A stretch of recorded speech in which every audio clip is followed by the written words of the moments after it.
Welcome to net fight junkie में आप सभी का स्वागत है। लड़ाई जारी है, संघर्ष जारी है और जीतेंगे तो एंड में हम ही। खैर, आज का जो वीडियो है वो मोस्टली यूएफसी की जो पाउंड फॉर पाउंड रेटिंग है ना उसको लेकर है।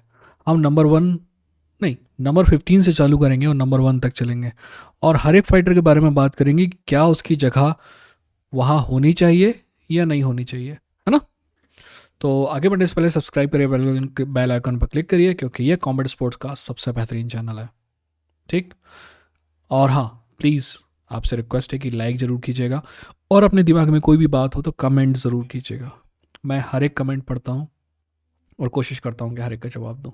ठीक है। और हो सके तो मेरे मेंबर बनिएगा, जैसे कि ये जो नीचे जिनके नाम आ रहे हैं वो सब लोग हैं। ठीक है, ये सारी बात हो गई। अब चलते हैं मेन टॉपिक पे।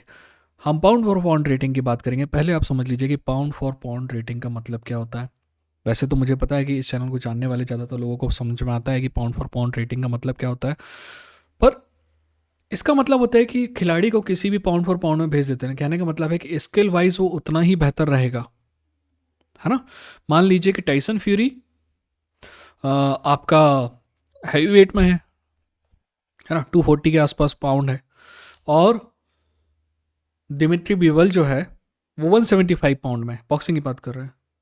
अगर ये दोनों फाइटर एक ही पाउंड लेवल पे होते, मान लो 155 के या 200 पाउंड के, तो एक दूसरे के खिलाफ फाइट करते तो कौन इन दोनों में से बेहतर होता। That's that's called pound for pound.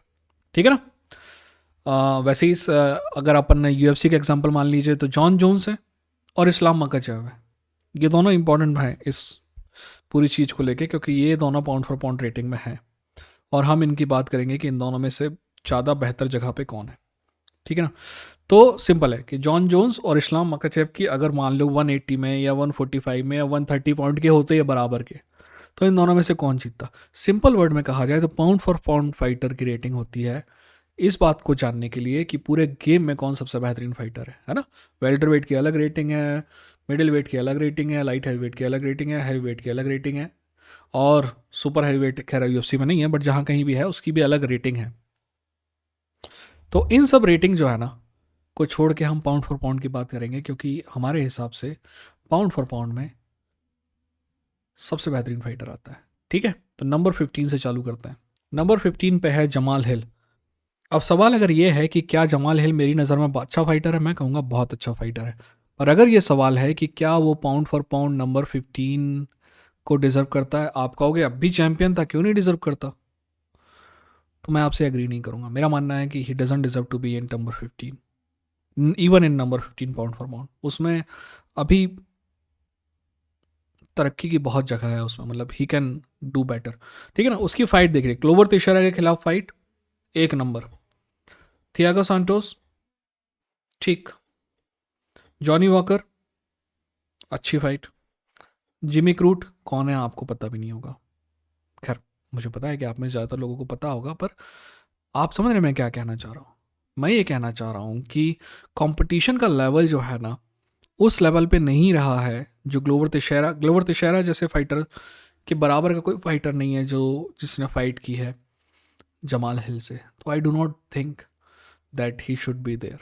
ठीक है। नंबर 14 है यूरी प्रोहास्का। अब यूरी प्रोहास्का के बारे में मैं ये कहूँगा कि यूरी प्रोहास्का के एक्चुअली कंपटीशन का लेवल बहुत अच्छा रहा है यूएफसी में। तो यूरी प्रोहास्का अभी तक कोई फाइट हारा भी नहीं है यूएफसी में, तो वो नंबर 14 में क्यों है। कंपटीशन लेवल अच्छा है, फाइट हारा नहीं है, फिर भी नंबर 14 में क्यों है। I don't get it. मेरा मानना है Jiri Prochazka deserve to be in top 10। ठीक, आगे बढ़ते हैं। नंबर 13 में है अल्जमेन स्टर्लिंग। अल्जमेन स्टर्लिंग के रिकॉर्ड में अपन नजर डाल लें। अल्जमेन स्टर्लिंग अभी अभी फाइट हारा है शॉन ओमैली से। ठीक है, 13 नंबर पे है अल्जमेन स्टर्लिंग, ध्यान रखना। उसके पहले किसको हराया है, हेनरी सोहुटो को, ट्रिपल सी ओलंपिक चैंपियन है, फ्लाई वेट चैंपियन है, बैंटम वेट चैंपियन है। उससे पहले हराया है टीजे डेलोशॉ को, 2 टाइम बैंटम वेट चैंपियन है। आप जैसे भी स्थिति हो हराया तो है ना। पीटर यान को, मेरा मानना है आज ही मानना है कि पीटर यान सबसे बेहतरीन स्ट्राइकर है यूएफसी में। उससे पहले भी पीटर यान को हराया। उससे पहले कोरी सैंड हेगन को हराया है जो अभी भी टॉप कंटेंडर है। उससे पहले पेड्रो मुनियोस को हराया है। उससे पहले जिमी रिवेरा को हराया। खैर वहाँ पे भूल जाए अपन, पर पेड्रो मुनियोस तक आपने देखा कितना शानदार लेवल है है ना। कितने बार टाइटल डिफेंस किया है? एक दो तीन, एक दो तीन, तीन बार टाइटल डिफेंस किया, चौथी बार हारा है, और एक टाइटल विन भी है। तो टोटल 5 फाइट हैं टाइटल की, जिसमें से 4 जीता है, फिर भी नंबर 13 में है। शॉन ओमैली पे भी आएंगे, ठीक है ना, पर अभी तक तो ये नंबर 13 पे है। ठीक, तो मैं इस नंबर 13 से एग्री नहीं करता हूँ। अगली बात है नंबर 12 पे मैक्स हॉलोवे। मैक्स हॉलोवे को हराने वाला अगर कोई आदमी है तो वो है नंबर 1, जिसको मेरे हिसाब से नंबर 1 या नंबर 2 होना चाहिए था इस पाउंड फॉर पाउंड लिस्ट में, बट वो है नहीं, नंबर 2 में है, बट वहाँ पे भी नहीं, उसको नंबर 1 में ही होना चाहिए था। ठीक है, एनीवेज, और उसका नाम है वोल्कनास्की। तो मेरे को मैक्स हॉलोवे की प्रॉब्लम, मैक्स हॉलोवे की स्थिति से यह है कि मेरा मानना है कि मैक्स हॉलोवे नंबर 12 पे है, नंबर 10 के अंदर होना चाहिए था, क्योंकि उसको हराने वाला पाउंड फॉर पाउंड नंबर 1 है मेरे हिसाब से। ठीक है ना। Number 11 Alex Pereira. Alex Pereira, to be honest, मेरे ख्याल से एलेक्स परेरा को हम नंबर 14 में भेज सकते हैं, और हीरी प्रॉस्का को नंबर 11 में ला सकते हैं, मेरे को कोई प्रॉब्लम नहीं होगी। नंबर 10 पे है Alexandre Pantoja. To be honest, Alexandre Pantoja के नंबर 10 में होने से मेरे को कोई प्रॉब्लम नहीं है। नंबर 9 है इजराइल अदेसानिया। देखिए, आप सभी को पता है कि there is no love lost between me and Israel Adesanya, right. मैं इजराइल अदेसानिया का सुपर फैन नहीं हूँ, मेरा मानना है कि he is over rated, but I think he deserved to be you know he deserved to be in better space than number 9. Sean Strickland number 8 पे है। अगर इजराइल अदेसानिया नंबर 9 पे है तो ये बनता है कि सॉन स्ट्रिकलैंड नंबर 8 पे हो, कोई प्रॉब्लम नहीं। नंबर 7 पे है कमारू उस्मान।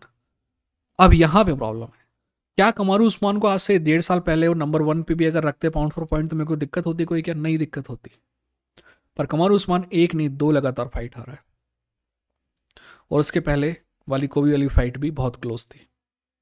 तो I don't think so that Kamaru Usman deserve to be in number 7। इसका मतलब ये बिल्कुल भी नहीं है कि कमारू उस्मान अच्छा फाइटर नहीं, बहुत अच्छा फाइटर है, बहुत ज़्यादा अच्छा फाइटर है, पर है ना, आपने एक बार परफॉर्म किया है तो इसका मतलब ये नहीं है कि हम आपको ज़िंदगी भर टॉप पे रखेंगे। ठीक है ना। कमारू उस्मान के बारे में लोगों का मानना है कि कमारू उस्मान क्या करेगा। मेरा मानना है कि कमारू उस्मान बहुत इंटेलिजेंट आदमी है। कमारू उस्मान इन बकवास फाइटों में नहीं जाएगा, कमारू उस्मान सिर्फ मनी फाइट करेगा। ठीक है ना, जिस फाइट में कमारू उस्मान को ज़्यादा पैसा मिलेगा, और उसको वही करना भी चाहिए। आखिर वो क्यों इन सब लफड़े में पड़े? कमारू उस्मान एक बार साबित कर चुका है कि वो दुनिया के सबसे बेहतरीन फाइटर है वेल्टरवेट में। लगभग 1.5 2 2.5 साल तक उसका कब्जा रहा है वहाँ पे। उसको किसी और चीज़ को साबित करने की ज़रूरत नहीं है। और बताऊँ मैं आपको स्मार्ट क्यों है कमारू उस्मान? कमारू उस्मान टाइटल की बात भी नहीं कर रहा, ठीक है ना। वो बोल रहा है कि टाइटल ले जाओ और गधे के पिछवाड़े में डाल दो, मेरे को घंटा कोई फर्क नहीं पड़ता। उसको चाहिए है मनी फाइट, और दैट्स वाई ये रिस्पेक्ट है। क्योंकि वो जो टाइटल है ना, वो उसके बच्चों को कुछ नहीं देगा, बट जो पैसा आएगा ना, उससे उसके बच्चों का भविष्य बनेगा। ठीक, that's why I like कमारू Usman. Number 6 पे है शॉन ओमैली। शॉन ओमैली का देख लेते हैं, शॉन ओमैली का रिकॉर्ड देख लेते हैं, ठीक है ना। शॉन ओमैली का रिकॉर्ड है, अल्जमेन स्टर्लिंग को हराया, नॉकआउट किया, बहुत शानदार दोस्त, बहुत अच्छी बात। उससे पहले पीटर यान, फाइट बहुत क्लोज थी, आई डोंट थिंक सो कि उसने हराया। मेरा मानना है कि पीटर यान जी फाइट जीता था। अब उससे पहले और थोड़ा पहले चले जाते हैं, पेड्रो म्यूनियस नो कॉन्टेस्ट। पाइवा, आप में से ज़्यादातर लोग पाइवा को नहीं जानते होंगे। क्रिस मोटिन्यो, क्रिस मोटिन्यो एक आदमी है जो गली मोहल्ले से उठा के ला दिया गया था फाइट करने के लिए। उससे पहले थॉमस अल्मेडा, बहुत कम लोग जानते हैं। मार्लिन वेरा हार गया। दोस्त, लेवल कहाँ है कंपटीशन का? कंपटीशन का लेवल के सिर्फ 2 3 फाइटर से फाइट किया है इसने, पेड्रो म्यूनियस से। वो फाइट जब तक फाइट थी तो मेरे को पेड्रो म्यूनियस लग रहा था कि वो फाइट जीत रहा है, टू बी ऑनेस्ट। पीटर यान से फाइट किया, वो फाइट मैं 10 में से 10 बार देखा हूँ, 10 में से 10 बार एक ही निष्कर्ष पर पहुंचा हूँ कि वो नहीं जीता है फाइट। शॉन ओमेरी ने सिर्फ अल्जमेन स्टर्लिंग को हराया है टॉप लेवल में मेरे हिसाब से।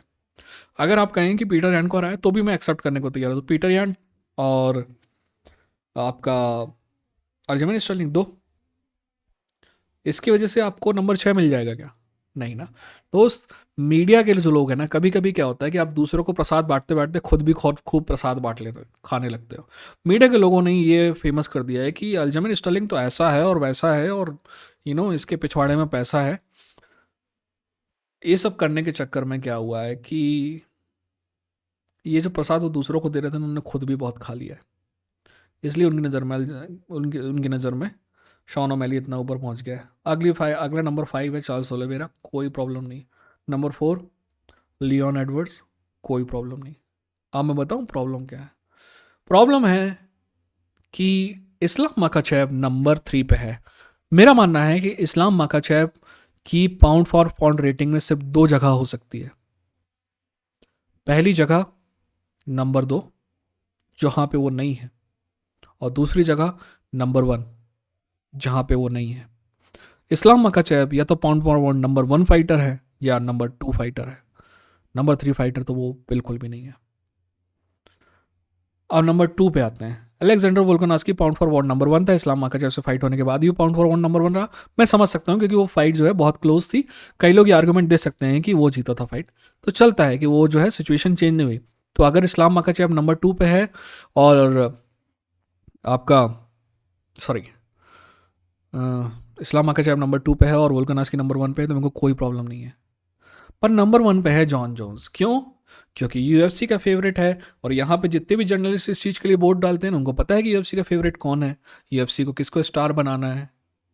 अगर वो फाइट अगर इजराइल इतसानिया जीत जाता ना शॉन स्ट्रिकलैंड के, नंबर 1 पे वो दिखाई देता, क्योंकि वो भी यूएफसी का फेवरेट है और सभी जर्नलिस्ट को पता है कि यूएफसी का फेवरेट है।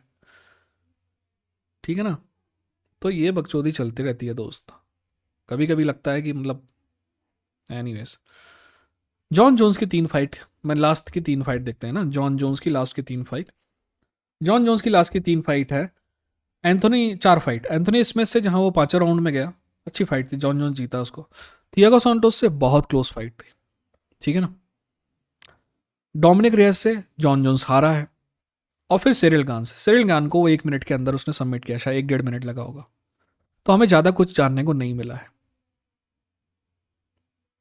Jon Jones doesn't deserve to be number 1। Number 5 okay, number 6 okay, number 4 even okay, number 1 Jon Jones is not number 1 right now. क्या ऑल टाइम गोट में जॉन जोन्स है? बिल्कुल है, बहुत ऊंची जगह है उसकी ऑल टाइम में, बट यहाँ पे है नहीं दोस्त, ठीक है ना। अब आप, मैंने नंबर 15 से लेकर नंबर 1 तक किया। अगर आपको कोई भी चीज़ गलत लगी हो, सही लगी हो, कमेंट सेक्शन में ज़रूर लिखना, है ना। अपना ख्याल रखना, अपनों का ख्याल रखना। ये था इंडियन फाइट जंकी, लड़ेंगे और जीतेंगे।